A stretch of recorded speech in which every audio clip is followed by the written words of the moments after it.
ಸಿದ್ದರಾಮಯ್ಯನವರು ಇಲ್ಲ ಅಂದರೆ ಬಿ ಜೆ ಪಿಯವರಿಗೆ 100ಕ್ಕೆ 100 ಲಾಭ ಆಗೋದು ಸತ್ಯ. ಕಾಂಗ್ರೆಸ್ ಪಕ್ಷದಲ್ಲಿ ಸಿದ್ದರಾಮಯ್ಯ ಅಂದರೆ ಒಬ್ಬ ಶಕ್ತಿ. ಆ ಶಕ್ತಿ ಕಳ್ಕೊಂಡ್ರೆ ಯಾವುದೇ ಕಾರಣಕ್ಕೂ ಕಾಂಗ್ರೆಸ್ ಇರಲ್ಲ, ಬಿ ಜೆ ಪಿಯವರಿಗೆ 100ಕ್ಕೆ 100 ಹಿನ್ನಡೆ ಆಗುತ್ತೆ ಸರ್. ಯಾಕಂದರೆ ಸಿದ್ದರಾಮಯ್ಯನವರು ಒಟ್ಟುಗೂಡಿ ಹೋದ್ರು ಮಾತ್ರ 28ಕ್ಕೆ ಬರೋಕ್ಕೆ ಸಾಧ್ಯ. D K Shivakumar C M ಆದರೆ ಕಷ್ಟ ಆಗುತ್ತೆ ಅಂತೀರಾ? ಹೌದು, ಐಯಿಂದ ಓಟ್ಗಳೆಲ್ಲ ಚಿಲಿಪಿಲಿ ಆಯ್ತದೆ. ಐಯಿಂದ ಓಟ್ ಎಲ್ಲ ಚಿಲಿಪಿಲಿ ಆಯ್ತದೆ. ಓಟ್ ಎಲ್ಲಿ ಬರುತ್ತೆ ಹೇಳಿ? ಓಟು ಎಲ್ಲ ಚಿಲಿಪಿಲಿ. ಐಯಿಂದಗಳು ಎಲ್ಲ ಜನಾಂಗ ಸೇರಿ ಸಿದ್ದರಾಮಯ್ಯವ್ರನ್ನ ಒಂದು ಶಕ್ತಿಯಾಗಿ ಬೆಳೆಸಿದರು. ಬರುವಂಥ ಚುನಾವಣೆಯಲ್ಲಿ ತಾವೆಲ್ಲ ಅನುಭವಿಸಿದ್ದಾರೆ ಕಾಂಗ್ರೆಸ್ ಮತ್ತು ಹೈಕಮಾಂಡು. ಮತ್ತು ಅದೇ ರೀತಿಯ ಅನುಭವಿಸಬಾರ್ದಾದರೆ ತಾವು ಒಳ್ಳೆಯ ನಿರ್ಧಾರವನ್ನು ತೆಗೆದುಕೊಳ್ಬೇಕಾಗುತ್ತೆ. ಮುಂದಿನ ಬರುವಂಥ ಜಿಲ್ಲಾ ಪಂಚಾಯಿತಿ ಮತ್ತು ತಾಲೂಕು ಪಂಚಾಯಿತಿ ವಿಧಾನಸಭಾ ಚುನಾವಣೆಯನ್ನು ಬರ್ತವೆ. ಅಂಥ ದಿನಮಾನದಲ್ಲಿ ತಾವು ಎದುರಿಸಬೇಕಾಗತ್ತೆ. JDS ಅಲ್ಲಿದ್ದಾಗ ಸಿದ್ದರಾಮಯ್ಯವರು 59-60 ಹೊಡೆದಿರು. ಅವ್ರನ್ನ ಉಚ್ಚಾಟನೆ ಮಾಡಿದ್ರು ದೇವೇಗೌಡರು. ಇವತ್ತು 17 ಸೀಟು ಬಂದು ನಿಂತ್ಕೊಳ್ತದೆ. ದೇವೇಗೌಡರು ಹೇಳಿದರು, ಅವರು ವ್ಯಕ್ತಿಯೇ ಅಲ್ಲ, ಅದೊಂದು ಶಕ್ತಿ ಇದ್ದಂಗೆ. ಅವ್ರನ್ನ ಕೆಣಕಿದ್ರೆ ಉಳಿಗಾಲ ಇರಲ್ಲ, ನೋಡಿ ಕೈ ಹಾಕ್ಬೇಕು ಅಂತ ಹಾಕಿದರು. 8 ವರ್ಷ ಆಡಳಿತ ನಡೆಸಿ ಗ್ಯಾರಂಟಿ ಅನ್ನಭಾಗ್ಯಗಳು ಕೊಟ್ಟಂಥ ಸಿ ಎಮ್ಮು ಇವತ್ತು ರಾಜೀನಾಮೆ ಕೊಡ್ತಾವ್ರೆ ಅಂಥ ಪರಿಸ್ಥಿತಿಗೆ ಬಂದಿದ್ದಾರೆ. ಏನನ್ಸುತ್ತೆ ಸರ್? ಸರ್, ಪರಿಸ್ಥಿತಿ ಅಂತಲ್ಲ, ಇವತ್ತು 5 ವರ್ಷ ಪೂರ್ಣಗೊಳಿಸಿ 3 ವರ್ಷ ಏನು 2013ರಿಂದ ಇವತ್ತು 3 ವರ್ಷ ಪೂರ್ಣಗೊಳಿಸಿ ಇವತ್ತು ಆಡಳಿತವನ್ನು ಮಾಡಿದರು.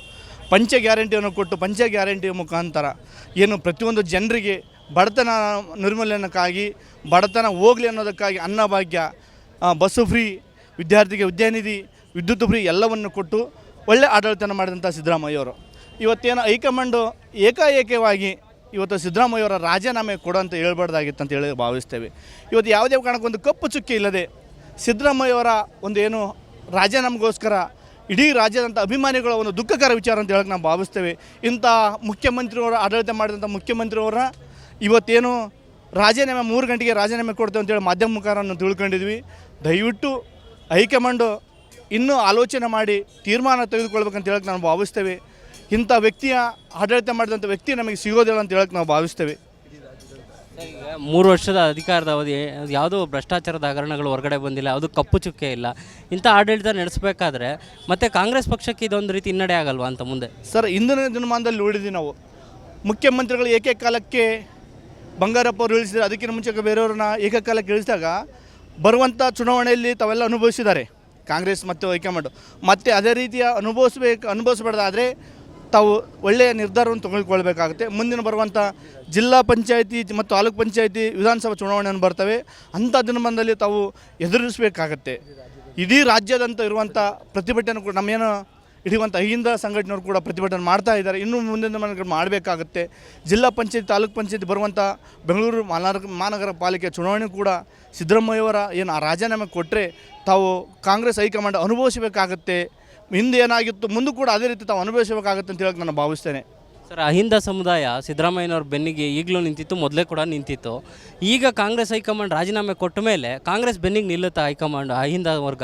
ಸರ್, ಈಗ ಅಹಿಂದ ವರ್ಗ ಯಾವಾಗಲೂ ಸಿದ್ದರಾಮಯ್ಯವ್ರ ಬೆನ್ನಿಂದ ಈಗ ಕೂಡ ಇದೆ, ಮುಂದೆ ಕೂಡ ಸಿದ್ದರಾಮಯ್ಯವ್ರ ಬೆನ್ನಿಂದ ಇರುತ್ತೆ. ಸಿದ್ದರಾಮಯ್ಯವರ ಯಾವತ್ತೂ ಅಹಿಂದ ಸಂಘಟನೆ ಸಿದ್ದರಾಮಯ್ಯವ್ರನ್ನ ಬಿಡೋದಿಲ್ಲ. ಸಿದ್ದರಾಮಯ್ಯವರು ಯಾವ ಮಾರ್ಗದರ್ಶನ ಆ ಮಾರ್ಗದರ್ಶನ ಅಹಿಂದ ಸಂಘಟನೆ ಮತ್ತು ಅವರೆಲ್ಲ ಅಭಿಮಾನಿಗಳು ಹೋಗ್ತಾರೆ.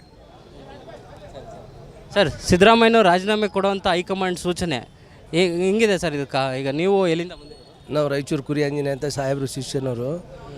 ಅವರು ಹೈಕಮಾಂಡು ಒಂದೇ ಮಾತಿಗೆ ಅವರು ಬದ್ಧವಾಗಿದ್ದಾರೆ. ಅವರು ಭಾಳ ಮನುಷ್ಯಗೆ ನೋವಾಗಿದೆ, ಅವ್ರಿಗೆ ಅಂತ ಅವ್ರ ಅಭಿಮಾನಿಗಳಿಗೆ ಭಾಳ ನೋವಾಗಿದೆ. ಇಡೀ ರಾಜ್ಯದಂಥ ಪ್ರತಿಭಟನೆ ನಡೀತಿದೆ. ಇದು ಹೈಕಮಾಂಡ್ ಮತ್ತು ಆಲೋಚನೆ ಮಾಡಿ ನಿರ್ಧಾರ ತಗೋಬೇಕಂತ ನನ್ನ ಅನಿಸಿಕೆ. ಸರ್, ಈಗ ಸಿದ್ದರಾಮಯ್ಯನವ್ರು ರಾಜೀನಾಮೆ ಕೊಟ್ಟರೆ ಕಾಂಗ್ರೆಸ್ನಲ್ಲಿ ಬ್ಯಾರಾಗಬೇಕು ಮೇರೆ ಸಿ ಎಮ್ಗಳು? ಅದು ಹೈಕಮಾಂಡಿಗೆ ಬಿಟ್ಟಿದ್ದು. ಇಂಥವ್ರೇ ಆಗಬೇಕು ಅಂತ ನೀವು ಬಯಸಲ್ವಾ? ಸಿದ್ದರಾಮಯ್ಯನವರಿದ್ದರೆ ಒಳ್ಳೆಯದಂತ ನನ್ನ ಅಭಿಪ್ರಾಯ. ಸರ್, ಈಗ ಸಿದ್ದರಾಮಯ್ಯ ರಾಜೀನಾಮೆ ಕೊಡ್ತಾವ್ರೆ ಅಂದರೆ ಬಿ ಜೆ ಪಿಯವರು ನಮಗೆ ಲಾಭ ಆಗುತ್ತೆ, ಹೊರ ಆಗುತ್ತೆ ಅಂತ ಯೋಚನೆ ಮಾಡ್ತಿದ್ದಾರೆ. ಬಿ ಜೆ ಪಿಗೆ ಪ್ಲಸ್ ಆಗುತ್ತಾ ಸರ್ ಮುಂದೆ? 100ಕ್ಕೆ 100 ಸತ್ಯ ಅದು. ಸಿದ್ದರಾಮಯ್ಯನವರು ಇಲ್ಲ ಅಂದರೆ ಬಿ ಜೆ ಪಿಯವರಿಗೆ 100ಕ್ಕೆ 100 ಲಾಭ ಆಗೋದು ಸತ್ಯ. ಯಾಕಂದರೆ ಈ ಕಾಂಗ್ರೆಸ್ ಪಕ್ಷದಲ್ಲಿ ಸಿದ್ದರಾಮಯ್ಯ ಅಂದರೆ ಒಬ್ಬ ಶಕ್ತಿ. ಆ ಶಕ್ತಿ ಕಳ್ಕೊಂಡ್ರೆ ಯಾವುದೇ ಕಾರಣಕ್ಕೂ ಕಾಂಗ್ರೆಸ್ ಇರಲ್ಲ, ಬಿ ಜೆ ಪಿಯವರಿಗೆ 100ಕ್ಕೆ 100 ಒಳ್ಳೆಯದಾಗುತ್ತೆ. ಅದರಿಂದ ಸಿದ್ದರಾಮಯ್ಯವರು ಹೋದರೆ ಒಳ್ಳೆಯದು ಅಂತ BJP ಸರ್ಕಾರದವರು ಕಾಯ್ತಾ ಇದ್ದಾರೆ. ಆದ್ದರಿಂದ ಸಿದ್ದರಾಮಯ್ಯನವರೇ ಮುಂದುವರಿಬೇಕು. ಮುಂದಿನ 28ಕ್ಕೆ ಕಾಂಗ್ರೆಸ್ ಪಕ್ಷ ಬರಬೇಕು ಅಂದರೆ ಸಿದ್ದರಾಮಯ್ಯನವರೇ ಇರಬೇಕು. ಯಾಕಂದರೆ 2008ರಲ್ಲಿ ಇದೇ ಬಳ್ಳಾರಿಯಲ್ಲಿ ನೀವೇ ನೋಡಿದ್ರಿ, ಬಳ್ಳಾರಿ ಜನರಲ್ಲಿ ರೌಡಿಸಮು ಎಲ್ಲ ಇತ್ತು. ಪಾದಯಾತ್ರೆ ಮಾಡಿದ ಮೇಲೆ ಕಾಂಗ್ರೆಸ್ ಪಕ್ಷದಲ್ಲಿ ಬಳ್ಳಾರಿಲಿ ಎಲ್ಲ ಶಾಂತಿ ಜನ ಆಗಿದ್ದಾರೆ. ಒಳ್ಳೆ ನೆಮ್ಮದಿಯಾಗಿ ನೀರು ಆಹಾರ ಎಲ್ಲ ಸಿಗ್ತಾಯಿದೆ. ಇಲ್ಲಾಂದರೆ ಅದು ರೌಡಿಸಮ್ ಫೀಲ್ಡ್ ಆಗ್ಬಿಡೋದು. ಇದೇ ಸಿದ್ದರಾಮಯ್ಯವರು ತೊಡೆ ತಟ್ಟಿ ಬಳ್ಳಾರಿಗೆ ಪಾದಯಾತ್ರೆ ಹೋದ ಮೇಲೆ ಬಳ್ಳಾರಿಲಿ ನೆಮ್ಮದಿಯಾಗಿ ಇರೋದು. ಈಗೂ ಅಷ್ಟೇ 28ಕ್ಕೆ ಯಾರು ಆಗಲಿ ಅದು ಹೈಕಮಾಂಡು ಆದರೆ 2 ವರ್ಷ ಮುಂದುವರಿಸಬೇಕಾಯಿತು. ಹೈಕಮಾಂಡು ತಪ್ಪು ನಿರ್ಧಾರಗಳನ್ನು ತಗೊಂಡಿದೆ.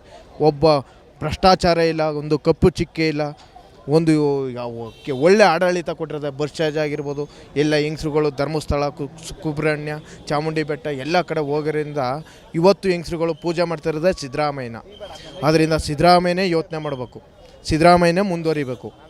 ಸಿದ್ದರಾಮಯ್ಯ ಮುಂದುವರಿದರೆ ಈ ಕರ್ನಾಟಕದ ಜನ ನೆಮ್ಮದಿಯಾಗಿರ್ತಾರೆ. ಇಲ್ಲಾಂದರೆ BJPದು ಆಡಳಿತನ ಈ ಕೆಟ್ಟ ಆಡಳಿತನ ಬರಬೇಕಾಯ್ತದೆ, ಕೆಟ್ಟ ಇದನ್ನು ಬರಬೇಕಾಯ್ತದೆ. ಆದ್ದರಿಂದ ಸಿದ್ದರಾಮಯ್ಯರು ಒಳ್ಳೆ ವ್ಯಕ್ತಿ. ಅವರು 28ವರೆಗೂ ಅವರೇ ಇರಬೇಕಾಗಿತ್ತು. ಆದರೆ ಹೈಕಮಾಂಡು ಕೆಟ್ಟ ನಿರ್ಧಾರವನ್ನು ತಗೊಂಡಿದೆ. ಅಲ್ಲ, ಈಗ ಡೆಲ್ಲಿಗೆ ಬಂದುಬಿಡಿ, ರಾಷ್ಟ್ರ ರಾಜಕೀಯಕ್ಕೆ ಮೋದಿ ವಿರುದ್ಧ ಪಕ್ಷ ಹೋರಾಟ ಮಾಡಬೇಕು, ಅದಕ್ಕೆ ನೀವು ಬೇಕು ಅಂತ ಇದೆ. ಡೆಲ್ಲಿಗೆ ಹೋದರೆ ಸಿದ್ದರಾಮಯ್ಯನವ್ರಿಗೆ ರಾಷ್ಟ್ರ ರಾಜಕಾರಣದಲ್ಲಿ ಮಿಂಚ್ಬೋದಲ್ವ? ಇಲ್ಲ, ಅವ್ರಿಗೆ ರಾಜಕಾರಣದಲ್ಲಿ ಇಷ್ಟ ಹೊರತು ರಾಷ್ಟ್ರ ರಾಜಕಾರಣಕ್ಕೆ ಅವ್ರಿಗೆ ಇಷ್ಟ ಇಲ್ಲ. ನಮ್ಮ ರಾಜ್ಯ ನಮ್ಮ ಜನ ಅವ್ರಿಗೆ ಇರಬೇಕು ಅಂತ ಅವರು ಇರೋಂಥ ವ್ಯಕ್ತಿ. ನಮ್ಮ ರಾಷ್ಟ್ರ ಕೊಂಡಾದರೆ ನಮ್ಮ ಜನ, ಕರ್ನಾಟಕದ ಜನ ಎಲ್ಲಿಗೋಗಬೇಕು ಅಂತ ಅವರು ಕರ್ನಾಟಕದಲ್ಲಿ ಇರಬೇಕು, ನಾನು ಕರ್ನಾಟಕನ ಉಳಿಸಬೇಕು ಅಂತ ಬಿದ್ದಿರೋದು. ಅದರಿಂದ ಅವರ ರಾಷ್ಟ್ರ ರಾಜಕಾರಣಕ್ಕಿಂತ ರಾಜ್ಯ ಕರ್ನಾಟಕದಲ್ಲಿ ಇರಬೇಕು ಅಂತ ಅಂದ್ಕೊಂಡಿರೋದು ನಮ್ಮ ಸಿದ್ದರಾಮಯ್ಯನವರು. ಸರ್, 2023 ಚುನಾವಣೆಯಲ್ಲಿ ಸಿದ್ದರಾಮಯ್ಯ, DK ಶಿವಕುಮಾರ್ ಇಬ್ಬರೂ ನಾಯಕತ್ವದಲ್ಲಿ ಚುನಾವಣೆ ನಡೆದಿದ್ದು. ಸೊ ಈಗ DK ಶಿವಕುಮಾರ್ CM ಆದರೆ ಕಾಂಗ್ರೆಸ್ಗೆ ಏನಾಗುತ್ತೆ? ಹಿನ್ನಡೆ ಆಗುತ್ತಾ, ಮುನ್ನಡೆ? ಅದೇ ಮೈಲೇಜ್ ಮತ್ತೆ ಬರುತ್ತೆ? ಹಿನ್ನಡೆ ಆಗುತ್ತೆ ಸರ್. ಯಾಕಂದರೆ ಸಿದ್ದರಾಮಯ್ಯನವರು ಒಟ್ಟುಗೂಡಿ ಹೋದ್ರು ಮಾತ್ರ 28ಕ್ಕೆ ಬರೋಕ್ಕೆ ಸಾಧ್ಯ. ಈ 23ರಲ್ಲಿ ಹೆಂಗೆ ಒಟ್ಟಿಗೆ ಹೋಗಿದ್ರೋ ಹಂಗೆ 28ಕ್ಕೂ ಹೋದ್ರು ಮಾತ್ರ ಸಾಧ್ಯ. ಸಿದ್ದರಾಮಯ್ಯನವ್ರು ಏನಾರ ನನಗೆ ಬೇಡಪ್ಪ ರಾಜಕಾರಣ ಅಂದ್ಬಿಟ್ಟು ಏನಾರು ಕೂತ್ಬಿಟ್ರೆ ಯಾವುದೇ ಕಾರಣಕ್ಕೂ ಬರೋಲ್ಲ. BJP ಬಂದೇ ಬರುತ್ತೆ, ಬರೆದಿಟ್ಕೊಬಿಡಿ. ಯಾಕಂದರೆ BJPಯವರು ಆಹಾರ ಆಗ್ತಂಗೆ ಇದು. ಅದರಿಂದ ಕೇಂದ್ರ ಹೈಕಮಾಂಡ್ಗೆ ಇದು ಗೊತ್ತಿಲ್ಲದೇ ಬೇರೆ ಕಿವಿ ಮಾತುಗಳನ್ನು ಕಟ್ಕೊಂಡು ನಮ್ಮ ಸಿದ್ದರಾಮಯ್ಯನ ಇಳಿಸ್ತಾ ಇದ್ದಾರೆ.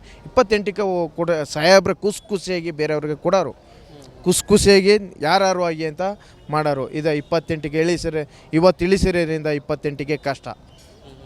ಅಲ್ಲ, DK ಶಿವಕುಮಾರ್ CM ಆದರೆ ಕಷ್ಟ ಆಗುತ್ತೆ ಅಂತೀರಾ? ಹೌದು. ಐಯಿಂದ ಓಟ್ಗಳೆಲ್ಲ ಚಿಲಿಪಿಲಿ ಆಯ್ತದೆ. ಐಯಿಂದ ಓಟ್ ಎಲ್ಲ ಚಿಲಿಪಿಲಿ ಆಯ್ತದೆ. ಓಟ್ ಎಲ್ಲಿ ಬರುತ್ತೆ ಹೇಳಿ? ಓಟು ಎಲ್ಲ ಚಿಲಿಪಿಲಿ. ಐಯಿಂದಗಳು ಎಲ್ಲ ಜನಾಂಗ ಸೇರಿ ಸಿದ್ದರಾಮಯ್ಯವ್ರನ್ನ ಒಂದು ಶಕ್ತಿಯಾಗಿ ಬೆಳೆಸಿದರು. ಈಗ ಇದ್ದು ಬಿಟ್ರೆ ನಮ್ಮ ಸಾಹೇಬ್ರೆ ಇಲ್ಲ ಅಂತ ಎಲ್ಲ ಓಟ್ಗಳು ಡಿವೈಡ್ ಆದಮೇಲೆ ಎಲ್ಲ BJPಗೆ ಆಹಾರ ಆದಂಗೆ BJP ಬರುತ್ತೆ. ಈ 138 ಸ್ಥಾನ ಇರೋದು, 138ರಲ್ಲಿ 38 ಗೆಲ್ಲಕ್ಕಾಗಲ್ಲ. ಇದೇ BJP JDS ಅಲ್ಲಿದ್ದಾಗ ಸಿದ್ದರಾಮಯ್ಯವರು 59-60 ಹೊಡೆದಿರು. ಅವ್ರನ್ನ ಉಚ್ಚಾಟನೆ ಮಾಡಿದ್ರು ದೇವೇಗೌಡರು. ಇವತ್ತು 17 ಸೀಟು ಬಂದು ನಿಂತ್ಕೊಳ್ತದೆ. ಹಂಗೆ ಹೈಕಮಾಂಡು ಕಾಂಗ್ರೆಸ್ ಹೈಕಮಾಂಡ್ ಕೂಡ ಅದೇ ರೀತಿಲಿ ಮಾಡ್ತದೆ. ಇದೇ ಸರ್ಕಾರ ಕೂಡ ಹಂಗೆ ಆಗುತ್ತದೆ. ದೇವೇಗೌಡರು ಹೇಳಿದರು, ಅವರು ವ್ಯಕ್ತಿಯೇ ಅಲ್ಲ, ಅದೊಂದು ಶಕ್ತಿ ಇದ್ದಂಗೆ. ಅವ್ರನ್ನ ಕೆಣಕಿದ್ರೆ ಉಳಿಗಾಲ ಇರಲ್ಲ, ನೋಡಿ ಕೈ ಹಾಕ್ಬೇಕು ಅಂತ ಹಾಕಿದರು. ಹಂಗೆ ಜೇನುಗೂಡಿಗೆ ಕಲ್ಲು ಹೊಡೆದಂಗೆ ಆಗಿದೆ ಕಾಂಗ್ರೆಸ್ ಪಕ್ಷನೇ. ನೋಡ್ಕೊಳ್ಳಿ, ಅದೇ ಜೇನೇ ಬರಬೇಕಾಗಿರ್ತದೆ.